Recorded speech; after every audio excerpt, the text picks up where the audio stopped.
అనమాట. అందుకని చెప్పి మనకి బ్యాకప్ అయితే ఎక్కువ ఉండదు.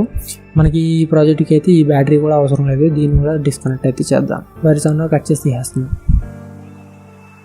మనకి ఇందులో యూజ్ చేసిన బ్యాటరీ వచ్చేసింది. ఇప్పుడు దీనికి బదులుగా నేనైతే 3.7 వోల్ట్ లిథియం అయాన్ బ్యాటరీ అయితే యూజ్ చేస్తున్నాను. దీన్ని ల్యాప్టాప్ బ్యాటరీ అని కూడా అంటారు. ఇది మనకి ఆంపియర్ అనేది ఎక్కువ ఉంటుంది, మనకి బ్యాకప్ కూడా ఎక్కువ అయితే వస్తుంది. మనం ఇది ఇందులో ఫిట్ చేసినప్పుడు చూడండి, ఇక్కడ మనకి అడ్డేస్తున్నాయి అనమాట.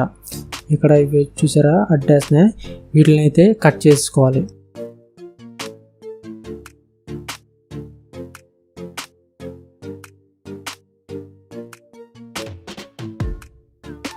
చూడండి, ఇక్కడ నేను చిన్న పీవీసీ షీట్ ముక్క అయితే తీసుకున్నాను అనమాట. రెక్టాంగిల్ షేప్ లో కట్ చేసుకుని దీనికి కరెక్ట్ గా మనం సెంటర్ లో వచ్చేసి చిన్న హోల్ అయితే పెట్టుకోవాలి. మనకి మైక్రో యూఎస్బీ ఫీమేల్ పోర్ట్ అయితే పెట్టడానికి. చూడండి, ఇందులో మైక్రో యూఎస్బీ ఫీమేల్ పోర్ట్ అయితే సెట్ చేసాను. నీట్గా సెట్ అయిపోయింది. ఇక్కడ అలాగే మనకి అడ్డంగా ఉన్నాయి కూడా రిమూవ్ అయితే చేసాను.